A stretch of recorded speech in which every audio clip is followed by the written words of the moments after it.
Welcome, everyone. We'll go ahead and get started since we already have a few people here. I know a few more people who are planning to join us, but they'll trickle on in as we go. But my name is Katie Bradford Osborne. I am the founder and curator at Roaring Artist Gallery. And today we are here for the artist talk for Erica Holloway for her show Liminal. And I'm so excited. I love this show. So I am going to start with reading Erica's bio real quick and the show's little statement real quick, and then I'm going to hand it over to Erica and she can tell us a little bit more. I'm so excited to hear from you, Erica. Okay. All right. Erica Holloway is an abstract and surrealist artist with roots in both Texas and California. After gaining acceptance to SAIC's MFA program, during a rigorous semester of soul-searching and working on IT, Erica had a change of heart and returned to Texas, where she was born and raised to teach art to youth and explore the field of technology. She later returned to California, where she currently resides. Erica is an award-winning artist who has exhibited across the country from San Diego to Chicago.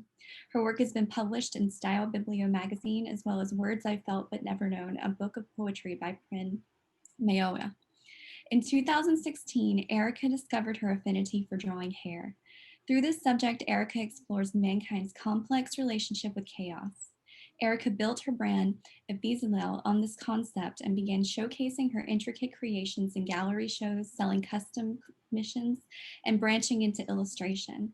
During this year, she also discovered her love of ink, which she has adopted as her primary medium.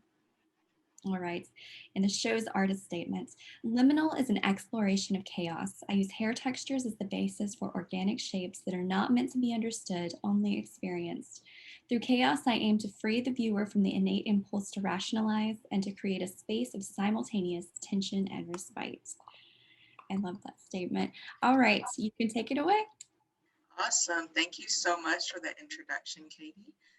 So let me begin sharing my screen. I'm going to kind of walk through the exhibition and talk about each piece, and you're all welcome to, ask questions or, interject whenever you feel the need.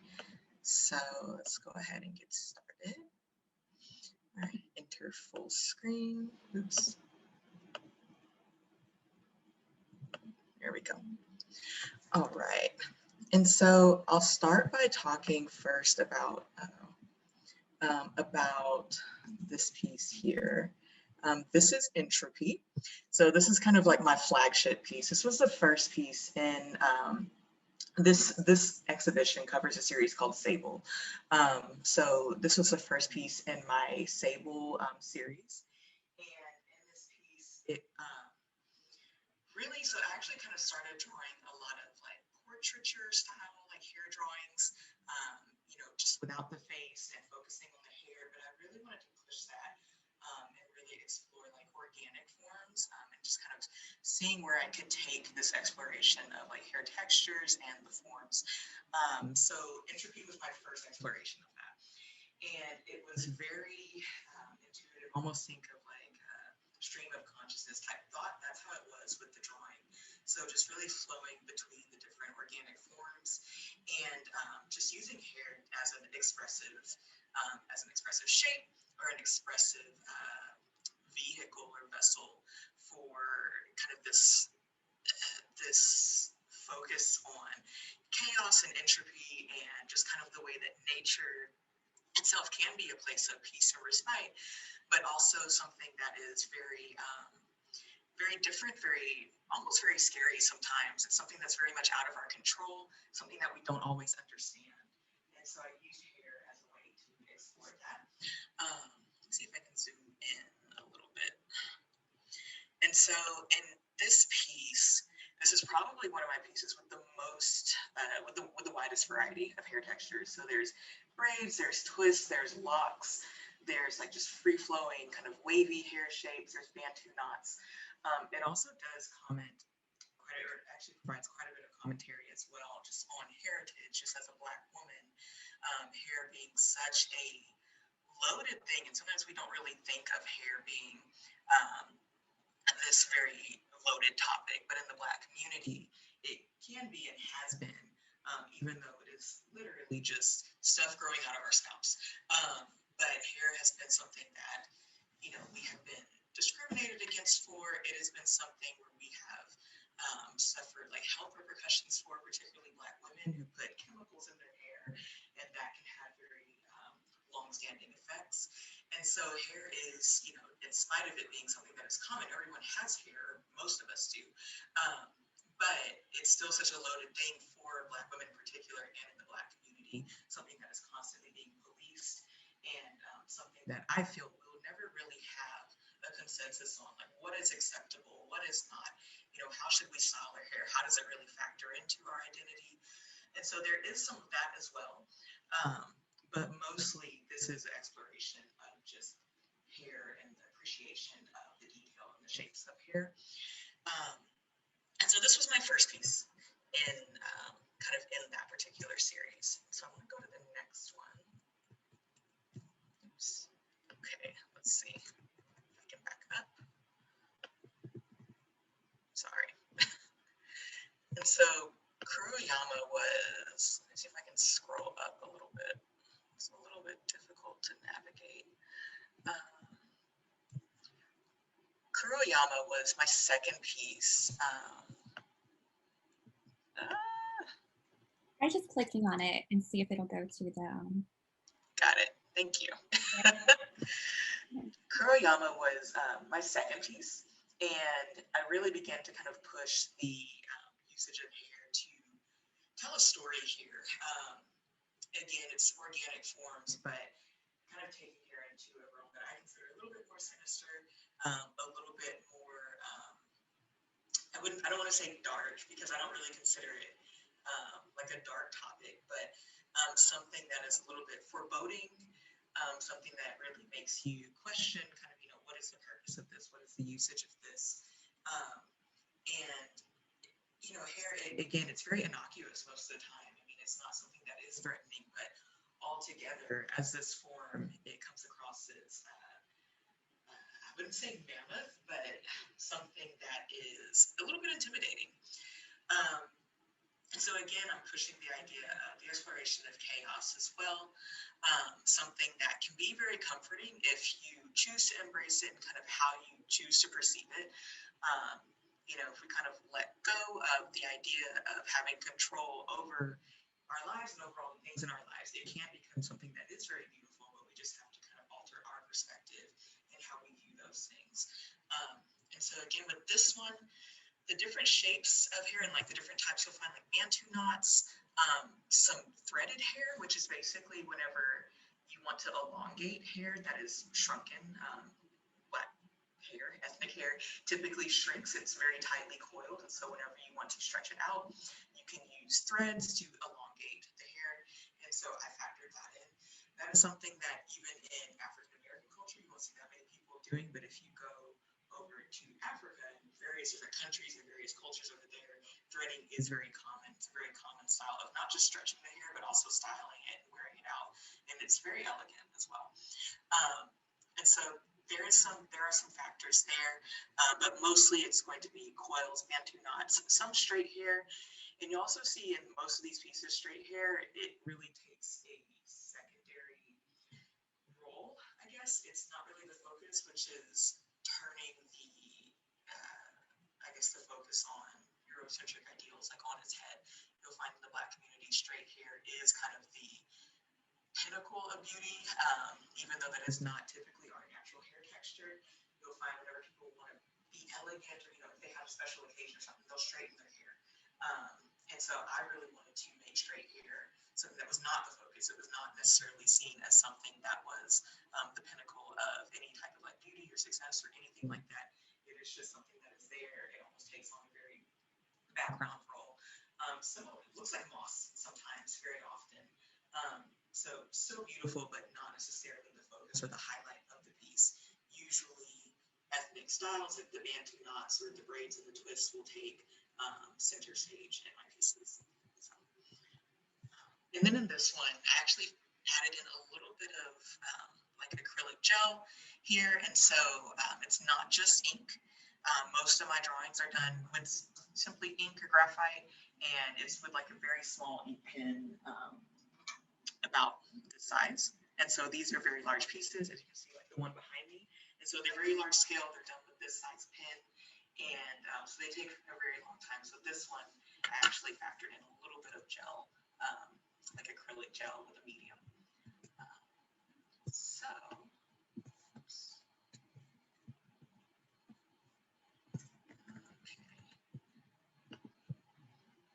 all right.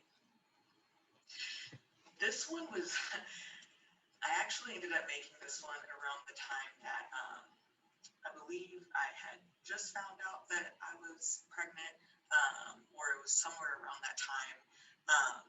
But so there are some childlike aspects to this. You'll see like the bow and like the beads there. They're really large beads that are almost like distorted in size.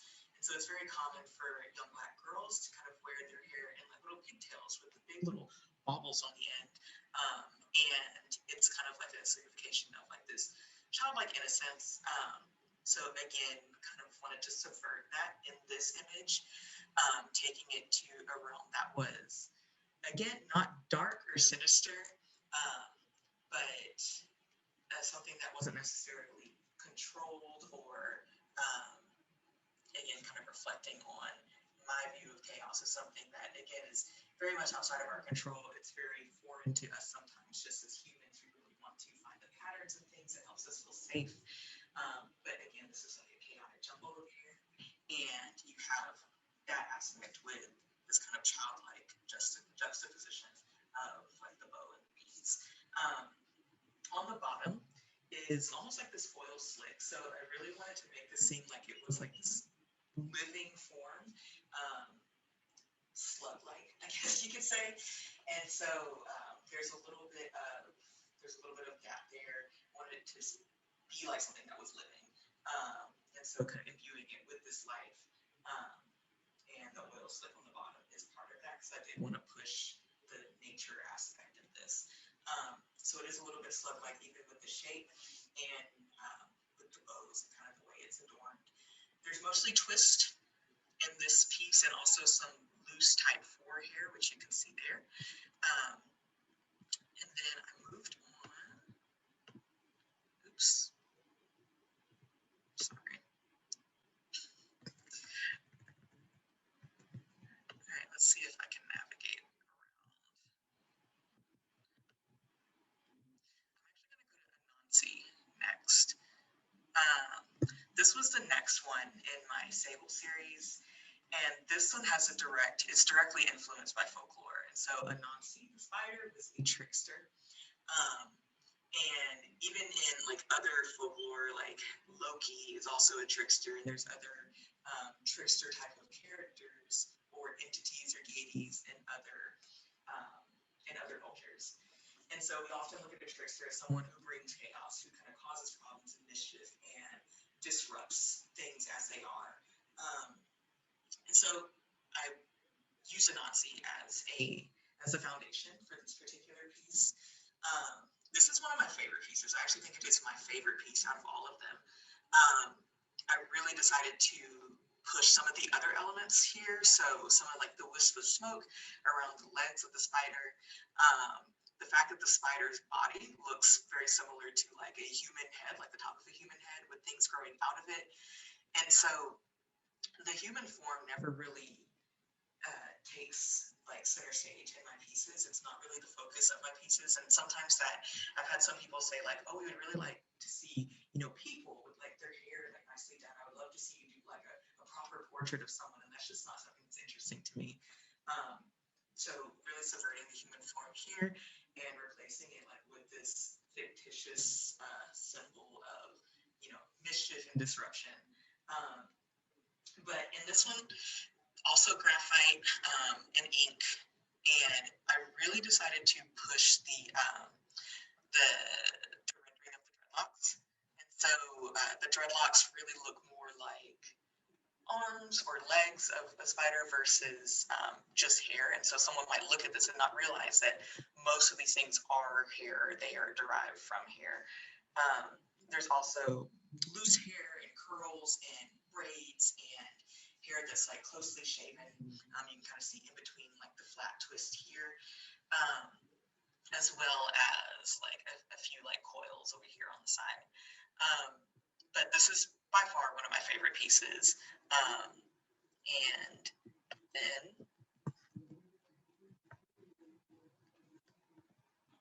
click on soul ties.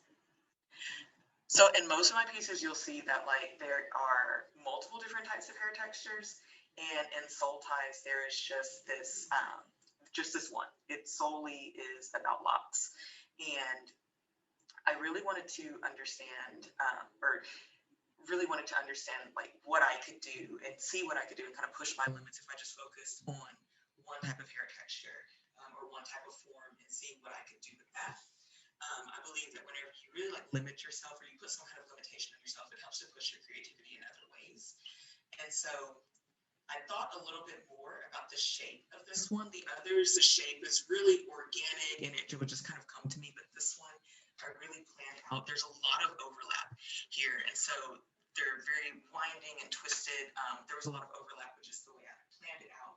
And I drew it very painstakingly this time. And so this one is a little bit less actually about chaos in the universe and all those types of things. And it's really just my exploration of how I handled using just one form to create another, like seeing what I could do with just that limitation. So this one took a very, very long time. Some of the others went very quickly. This one took several weeks. And some of the others I would be able to complete in maybe 1 or 2 weeks. This one took actually maybe longer than several weeks, maybe a few months to do. And I really had to focus and like push my limits and just make sure that I was able to finish it, because there were times when I would get like really bored and I would just say, you know what, continue, like just keep pushing forward. Sometimes I have a tendency to stop a project like before it's finished. I'll be like, okay, I've gotten what I need from it, and then I won't actually finish out the project. So this was more about discipline and what you can do whenever you kind of put the limitations on yourself. All right, so let me navigate. And then Pandora. This was my most recent piece, and it's actually the one that is right behind me. And I put it behind me just so you could get an idea of the scale of the piece. This, I reverted back to using a ton of different textures and also returning to my thematic elements about chaos and destruction and rebuilding and just that cycle and what it means for us and how we should embrace that cycle. It can be something that looks very scary and intimidating on the surface, but if we really embrace that, it can be something that's very beautiful. And so like letting go of our ideas of like, whenever Pandora's box was opened and it released like all these terrible things into the world, like are they really terrible or are they things that contribute to our growth kind of as we move through life? And so this was my way of expressing the fact that I don't necessarily view the bad things that happen to us as these terrible things. I think that they can be things that really push our growth and help us expand our limits and even kind of beyond death. I don't even think that death is like a really terrible thing. It is something that can be sad for us, but again, that is like pushing us to a new frontier and it all contributes to our growth. So this was really a reflection on kind of my ideas about the paths that we choose in life and the things that we don't choose in life, but that come to us that we can choose to handle them in a way that will, kind of continue to help us be aware of the fact the universe is looking out for us, that it is for our own good, or we can handle them in a way that, is going to set us back, is going to cause us to regress. Maybe we're going to become bitter or resentful.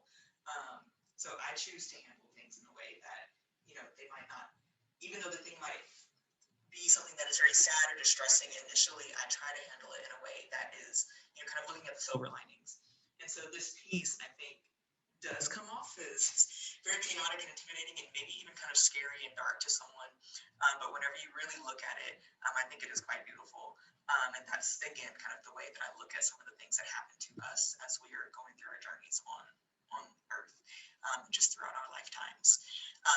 Lifetimes being plural, just because I do believe that sometimes people don't believe this, but I do believe that we come back sometimes. And, if there's something that we need to finish throughout our lifetimes, we will do that. And so that's why I choose to look at things from that perspective and And so Pandora was my commentary on that, and it's not my final piece. I will continue with this series, but this one took, it actually only took a few weeks. It didn't take months like some of the others because I really enjoyed working on it, and so I was able to really dedicate myself to it. But you'll see lots of, if I can zoom in, lots of different textures here, and to really give the idea of movement of this creature, which is not really a creature, but it's just like this amalgamation of all of our experiences, which kind of becomes a living thing in itself. So you've got like the braids, the twists, the locks, the threaded hair, the loose hair, and then of course you've got like these wispy elements down here, which are really just more aesthetic. They don't really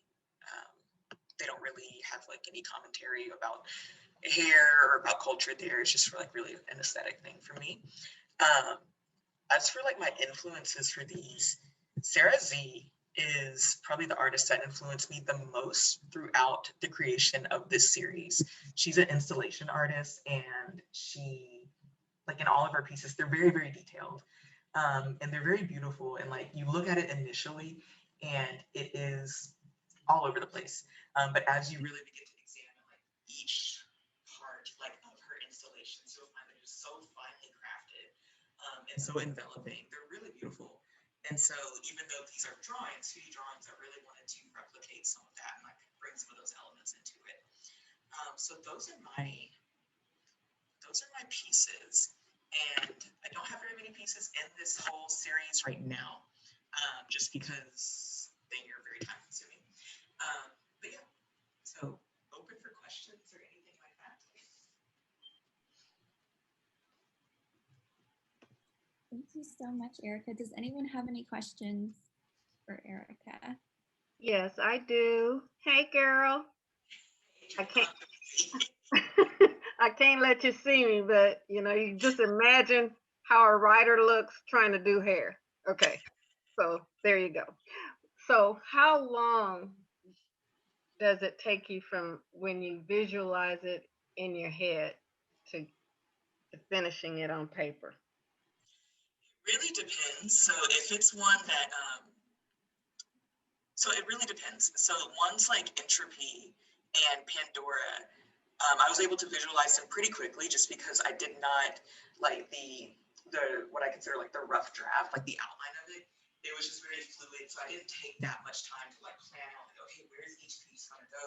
So I visualized it and then like boom, just started going, and was able to complete it just because I was able to kind of hop between like the different textures. So in each of those, there were twists, locks, braids, loose hair, all that. So I didn't get bored with that one. So those took maybe 3-4 weeks at that. But then ones like Soul Ties, that was a very painstaking process. I drew that out, each lock where I was going to put it beforehand, even whenever they were overlapping. And I got like really bored while I was doing it because it was just like this repetitive thing. That one took me a few months. So it really depends. If it's something that's really what I consider like dynamic and exciting, then I can usually get it done very quickly just because I'm so excited to kind of move from one texture to the other. But whenever it's just one texture, like repeated time and time again, that can take a long time. It seems like it would go faster, but it's just kind of like a psychological thing. Mm-hmm. Okay. Yeah, I've got a question. Quick question for you. I was wondering some of the names of your pieces, where those came from, and then also the word liminal for your overall presentation. What's that about? Yeah. So the names of the pieces, Entropy, just because that was kind of my first exploration into, kind of keep repeating like this idea of chaos. And what I mean by that is just, kind of as I move through life, I realize that as a human, we are naturally inclined to want to find patterns and things that makes us feel safe, whether that is something that is, kind of in our day-to-day lives, or maybe like in a belief system that we might believe in. And I know religion is part of that. Like sometimes whenever things happen and we can't really explain it, we will attribute it to something else, something that makes us feel safe, something kind of beyond ourselves. And I began to realize that sometimes that natural inclination that we have can be a bit limiting at times, because we so desperately want to ascribe, like happenings and phenomenons to something else that, again, like makes us feel safe, without just embracing the, the fact that sometimes things happen without what I consider like without a reason, and that it's okay. Like we're going to be okay. Like we don't have to have control over everything. And I just wanted to like reframe my own thought process. And so Entropy was like my first piece, whenever I kind of began to explain like that theme and like that way of thinking. And then Kuroyama, that's just the name Black Mountain in Japanese. And I thought it was a cool name, but that's really literally what it was, like this black mountain of hair. Again, the hair being black, like rendered in black ink, and the actual shapes of the hair being closely tied to the Black community and Black culture. And so that was that, and it was almost like this, this altar, like glorifying or celebrating hair in that regard. Anansi was that one was pretty straightforward, just because I did derive from the folklore, I think African folklore, and also just because of the diaspora, Caribbean folklore, African-American folklore, but just Anansi being a trickster character. Pandora, the opening of Pandora's box, and just the way that in mythology released, all these terrible things into the world. And again, that was kind of their way of ascribing like these chaotic happenings to something that would make them feel safe, like saying like, all these terrible things that happen in the world and in life, we're going to ascribe them to Pandora's box. So that way that it makes sense to us. It's something that we can kind of trace things back to and be like, oh, well, in mythology, she opened this box and that's where all these bad things came from. Instead of just saying, sometimes bad things happen and we need to just embrace them and be comfortable like moving through life, regardless.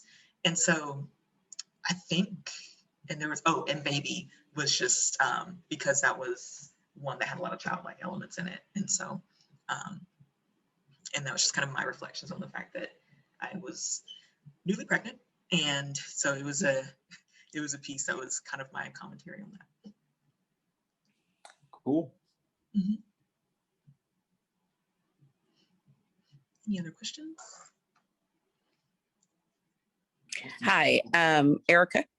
Yes. Hi, Mom. Yes. So are any of your pieces for sale? Because I do hear that from time to time from many of your fans. Sometimes I say yes, and sometimes I say no. And sometimes the reason I say no is because I occasionally do enter them in shows. And I'm just kind of a hoarder and I like to have them like all to myself. But yes, technically they are for sale through the Roaring Artist Gallery website. So you can go there and go to my profile and you'll be able to see like the ones that are for sale. Can you put their that information in the chat, the website?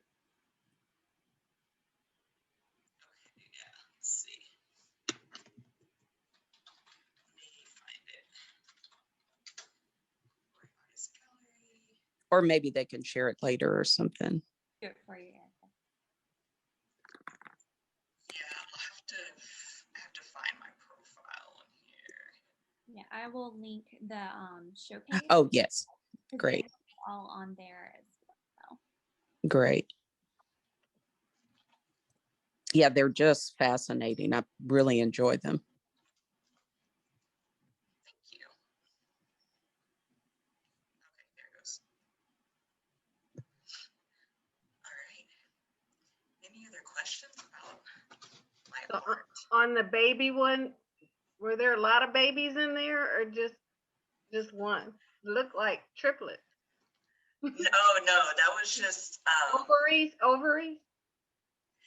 Like that wasn't like something that I was initially believing, but now that you mention ovaries, I mean, looking at like the little bows or like the little twisty ball things that little girls wear in their hair, that does kind of remind me in a way of ovaries or eggs or something. But that was literally just a piece where I was kind of taking this idea and kind of making it into like an organic form. So there's really no like human element there.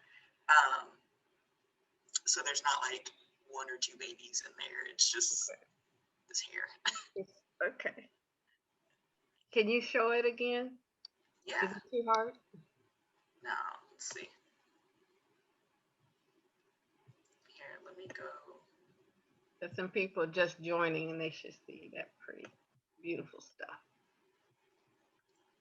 You know what? I can pull it up pretty easily through my website. So there it is. If y'all can see that. Yeah, and this was actually a pretty quick piece to do. Probably only took me about 2 weeks, especially just because of the repetitiveness of the texture. And twists are really, really easy to draw compared to some of the other ones. Some of the other textures that I'll draw. Locks take the longest. They are painfully long time to draw those, but twists are pretty quick. So I was able to knock this one out very quickly. So, Did your passion about your own hair and when you went natural, is that the inspiration? you know, like, so I've been natural since 2008, Mm-hmm. and I've been passionate about natural hair for a long time. For those who do know me, I love natural hair. I love exploring it. I love styling it, taking care of it. I wouldn't say that my passion for hair was like kind of a driving, I mean, maybe so. It was in a way a driving factor, but it wasn't like the determining factor. It was more like there was some inspiration there. It wasn't the sole reason why I decided to explore or create this series. So for example, I probably would have created the series even without even if I didn't have natural hair. This was natural hair, just like all the different textures of it. It was such this great fodder for like creative exploration that I decided to use it.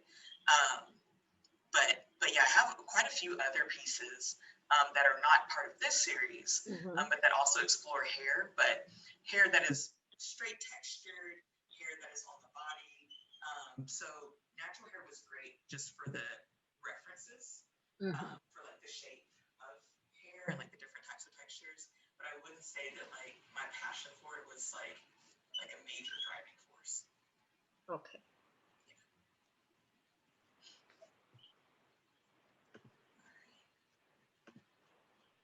Any other questions? I do have a question for you, Erica. Yeah. So a lot of your other work is paintings that are very gestural in a lot of ways, a lot of movement, a lot of impasto elements. But then these are all in tiny micron things. How did you make that jump? Because I know you still do a lot that involves the painting as well. But how did you end up making that jump from painting to the pen? Yeah, so no, that's actually a really good question. So, and just to kind of give some context to kind of what I'm referring to here. So, Sable, you can see like these are all so like detailed and so, like finely rendered. And then you go to my newer series of paintings and very gestural, almost like very childlike in the way that they're rendered. And that's just because I know that, just as an artist, I don't really have like a singular way of creating. And I feel like it's really limiting sometimes whenever, artists are expected to kind of create in this way that is similar, throughout their careers or kind of throughout various series. And so I just like to explore. And making that jump was pretty easy for me just because I did start off in college and even throughout my graduate program at SAIC being very gestural and just very like emotive in the way that I painted, even in my installations that I created. And so it was very easy for me to kind of make the jump back to this type of style. I feel like it's very raw and it's very very direct in a way that drawing sometimes is not. And you can get like a sense of the artist's state of mind from whenever they are painting in a way that is very gestural and where you have like, these clumps of paint on the canvas or something like that. Where it's clear that they were being aggressive in the way that they were painting. And so the emotive aspects I wasn't really able to convey and say, which to me is a little bit more distanced.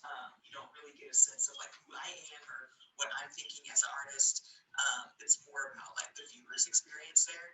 But this is very much my newer series, Planned Obsolescence, is very much about kind of the artist's story versus the viewer's experience, I think. And so I was able to make that jump back to this just because that's generally how I used to create kind of before I started the Sable series, or even drawing here back in 2016. I really love that, the viewer's experience versus the artist story. I really, really love that. Thank you. Do we have any other questions for Erica? Well, Erica, I want to thank you so much for speaking with us today. This was such a fascinating jump into a really fascinating series that it is one of my favorite things in our gallery, and I am so thankful and humbled that you allow us to show it in the show and in our gallery, and we're so thankful for you. And thank you to everyone who has come today and supported Erica and supported our gallery. Thank you to everyone who will view this afterwards. It will be recorded, so it'll be available for people who haven't been able to see it afterwards. I'll be posting it on Erica's show page in the next few days, and it'll be on our YouTube channel too. So, well, thank you so much, Erica, again. Thank you so much for the opportunity. I appreciate it, and I love this gallery and love what you're doing to kind of give so many, female artists or female identified artists a platform. So I really appreciate it. Thank you. Well, Katie, thank you for this. This was wonderful. Yeah. Erica was born for this. She was born to do this. I absolutely agree. It's just wonderful getting to hear from you. But, well, thank you to everyone who's here, and we will see you next time. Great. Thank you, Erica. Bye, Erica King. Bye, Thanks, Erica. Love you. Bye-bye. I'm Love very you. proud of you. This is Yeah. just Love you. Tell California, hey. Bye. Bye.